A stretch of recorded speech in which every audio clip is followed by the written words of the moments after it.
Halo pemirsa, salam jumpa.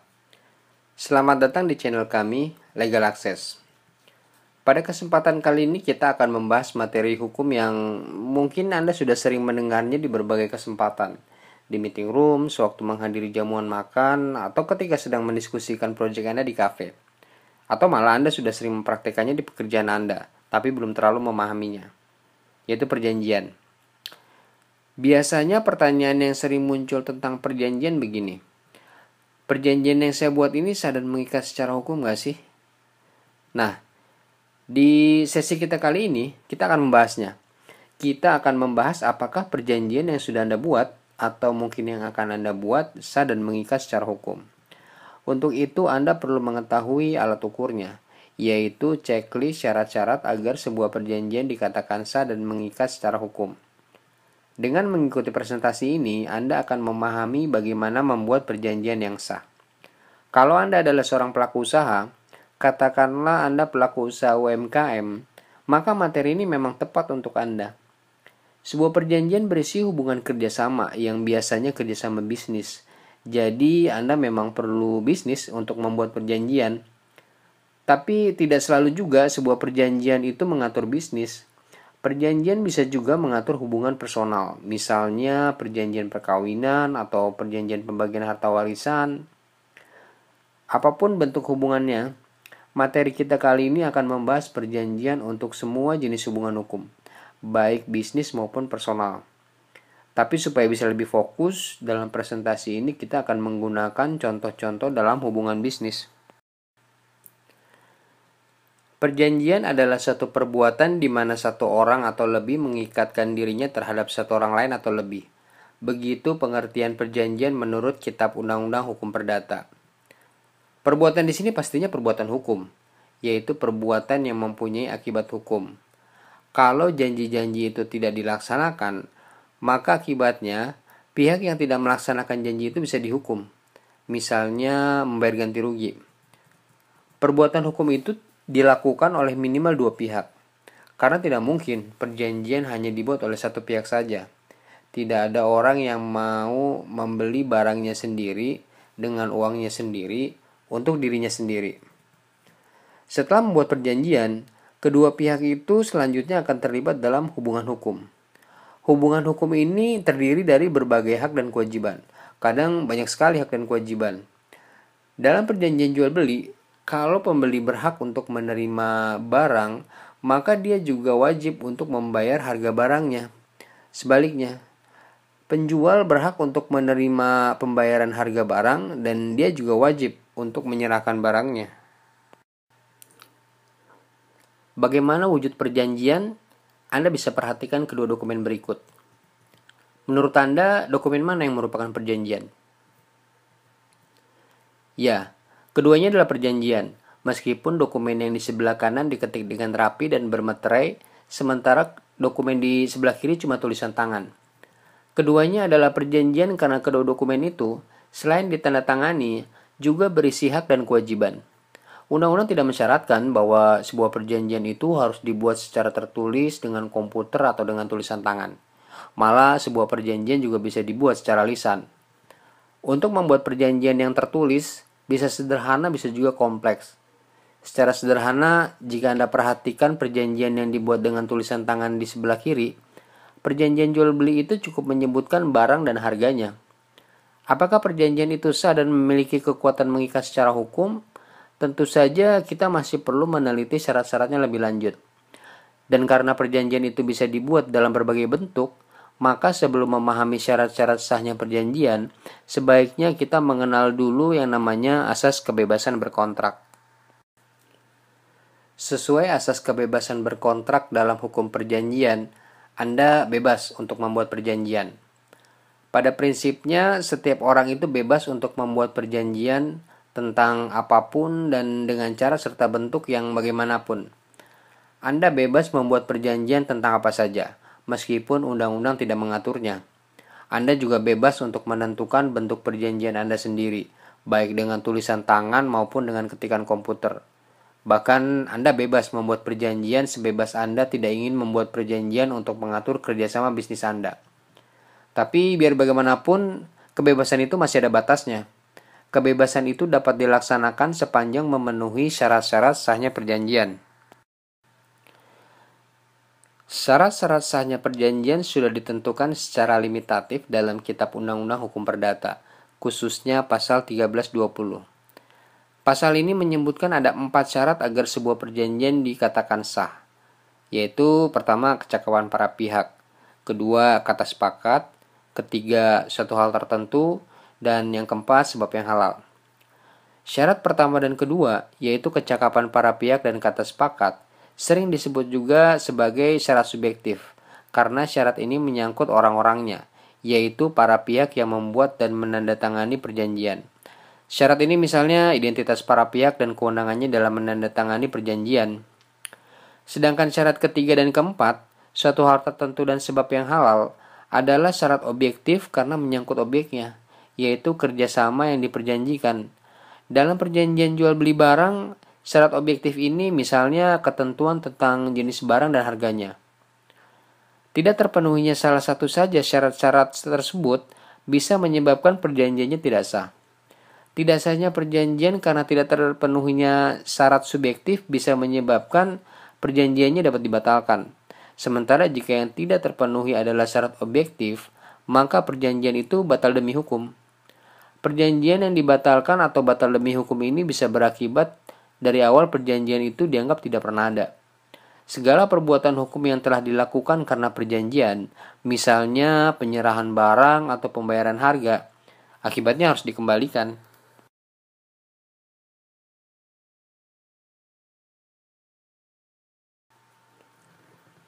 Syarat pertama, kecakapan para pihak. Secara hukum, pada prinsipnya setiap orang dianggap cakap untuk melakukan perbuatan hukum. Setiap orang dianggap cakap untuk membuat perjanjian. Siapapun dapat membuat perjanjian tentang apapun. Tapi memang ada orang-orang tertentu yang karena kualitasnya dia dianggap tidak cakap untuk membuat perjanjian. Mereka adalah anak yang masih di bawah umur, orang dewasa yang berada di bawah pengampuan, dan orang-orang tertentu yang oleh undang-undang dilarang untuk membuat perjanjian. Anak yang masih di bawah umur tidak dapat membuat perjanjian karena dia belum bisa mempertanggungjawabkan akibat dari perbuatannya. Hukum perdata membatasi anak di bawah umur ini sampai usia 21 tahun. Kalau anak di bawah umur itu sudah menikah, maka karena pernikahannya dia dianggap sudah dewasa. Bahkan kalau dia bercerai dan pada saat perceraiannya itu dia masih belum berumur 21 tahun, dia tidak kembali ke statusnya sebagai anak di bawah umur. Tapi selamanya dia harus dianggap sudah dewasa. Orang yang berada di bawah pengampuan juga tidak bisa membuat perjanjian. Berada di bawah pengampuan berarti orang itu tidak cakap untuk melakukan perbuatan hukumnya sendiri sehingga dia harus diwakili oleh orang lain. Misalnya orang yang sakit ingatan atau orang yang sudah pikun. Orang tua yang sudah pikun biasanya tidak memiliki ingatan yang terlalu baik, khususnya mengenai harta kekayaannya.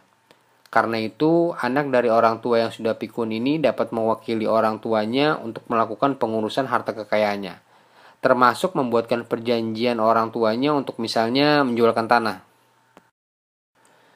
Beberapa orang ada juga yang dilarang oleh undang-undang untuk membuat perjanjian.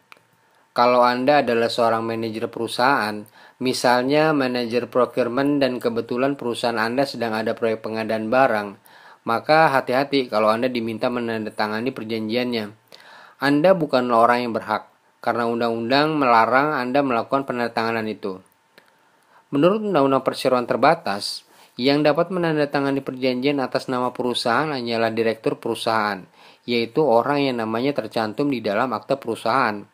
Kalau direktur itu misalnya meminta Anda untuk menandatangani perjanjian pembelian barang atas nama perusahaan, maka terlebih dahulu Anda harus minta surat kuasanya kepada direktur Anda. Syarat kedua, kata sepakat. Kata sepakat adalah pertemuan kehendak dari pihak-pihak yang membuat perjanjian. Seorang penjual hendak menjual barang dan seorang pembeli hendak membeli barang. Kedua kehendak itu kemudian tersimpul dalam satu titik temu, yaitu kesepakatan. Kata sepakat lahir setelah sebuah penawaran yang diajukan salah satu pihak ditindaklanjuti dengan penerimaan oleh pihak lainnya. Sebuah email penawaran menjual barang dibalas dengan email persetujuan pembelian barang itu oleh pembeli. Tanpa adanya penawaran, maka tidak akan ada penerimaan. Dan tanpa adanya penerimaan, bagaimana mungkin ada kesepakatan? Kata sepakat dalam perjanjian harus diberikan secara bebas. Pemberian kesepakatan secara bebas di sini maksudnya kesepakatan itu tidak boleh diberikan di bawah paksaan atau di bawah penipuan atau karena kekhilafan. Kesepakatan yang diberikan di bawah paksaan merupakan kesepakatan yang tidak bebas dan karenanya akan membuat perjanjiannya menjadi tidak sah. Kesepakatan yang diberikan di bawah paksaan atau ancaman ini misalnya seorang direktur perusahaan diancam akan dibuka rahasia perselingkuhannya dengan sekretarisnya kalau dia tidak mau menandatangani perjanjian. Kesepakatan yang diberikan oleh direktur itu merupakan kesepakatan yang diberikan di bawah paksaan atau ancaman. Kesepakatan yang diberikan di bawah penipuan membuat kesepakatan itu diberikan secara tidak bebas, sehingga perjanjiannya juga menjadi tidak sah. Misalnya, seorang pedagang sepatu kulit membohongi pembelinya bahwa sepatu itu terbuat dari kulit domba asli. Ternyata setelah dibeli dan dibawa pulang, sepatu kulit itu cuma terbuat dari kanvas, bukan kulit domba asli. Kesepakatan yang diberikan oleh si pembeli ini berada di bawah penipuan, sehingga dia berhak untuk membatalkan transaksi itu, mengembalikan sepatunya, dan meminta balik uang harga pembayarannya. Kekhilafan terjadi apabila salah satu pihak memberikan kesepakatannya karena dipengaruhi oleh kesan atau pandangan yang ternyata tidak benar terhadap objek kontraknya. Kekhilafan itu harus terjadi pada objek perjanjiannya, yang bisa berupa kekhilafan pada barang atau kekhilafan pada orang. Kalau Anda adalah seorang pengusaha yang akan membuat iklan produk usaha Anda, kemudian Anda menyewa jasa fotografer terkenal tapi ternyata Anda salah orang. Maksudnya ingin menyewa fotografer terkenal, tapi malah menyewa fotografer amatiran. Misalnya karena kebetulan saja namanya yang sama. Anda baru menyadarinya setelah bertemu fotografer itu, tapi perjanjiannya sudah terlanjur ditandatangani. Dengan kondisi itu, maka Anda sedang berada dalam keadaan khilaf, sehingga perjanjiannya bisa saja dibatalkan. Suatu hal tertentu adalah objek yang diperjanjikan, entah barang ataupun jasa, yang harus terang dan jelas. Kalaupun kurang jelas, minimal objek perjanjian itu bisa ditentukan jenisnya. Semakin lengkap dan detail menyebutkan deskripsi objek perjanjian akan semakin baik. Kalau objek perjanjian itu berupa barang, misalnya sepeda motor, maka mendeskripsikan objek perjanjian secara jelas ini bisa dilakukan dengan cara menyebutkan spesifikasinya. Misalnya mereknya, tipenya, atau nomor STNK atau BPKB-nya. Kalau objek perjanjian itu berupa kerjasama jasa, perlu juga dijelaskan spesifikasi jasanya. Misalnya dalam perjanjian konstruksi, di bagian akhir perjanjian bisa dilampirkan gambar konstruksi bangunan atau spesifikasi bahan materialnya. Dalam praktek, kadang kita menemukan perjanjian yang objeknya kurang jelas. Misalnya, bagaimana menentukan secara pasti jumlah objek perjanjian untuk pembelian hasil panen 1 hektar lahan gandum. Perjanjiannya kita buat saat ini, tapi panennya sendiri baru dilakukan beberapa bulan lagi, sehingga hasil akhir dari panen itu belum diketahui jumlahnya. Seperti telah dijelaskan sebelumnya, sudah cukup apabila objek perjanjian itu bisa ditentukan jenisnya. Dalam perjanjian panen gandum tadi, jenisnya sudah jelas, yaitu hasil panen tanaman gandum untuk 1 hektar lahan.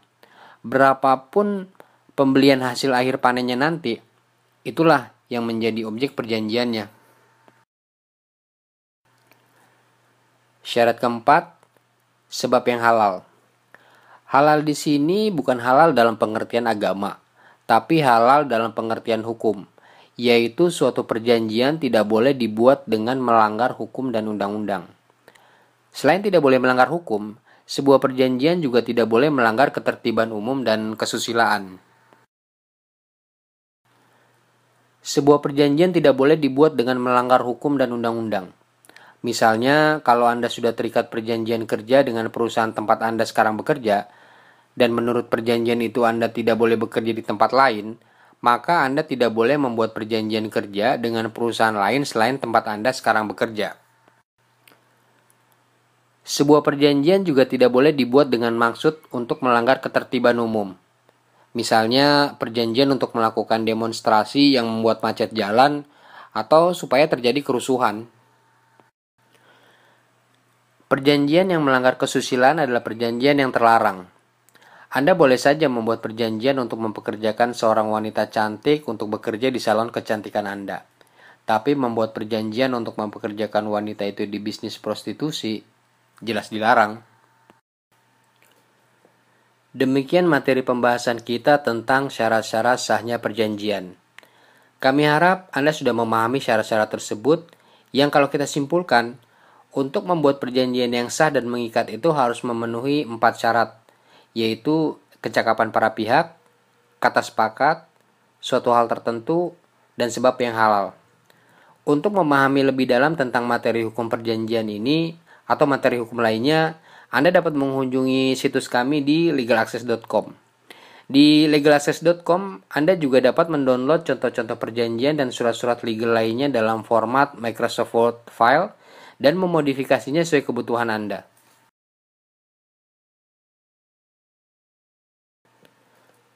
Terima kasih telah menonton video kami. Semoga apa yang kami sampaikan bisa berguna dan membantu Anda. Salam sukses.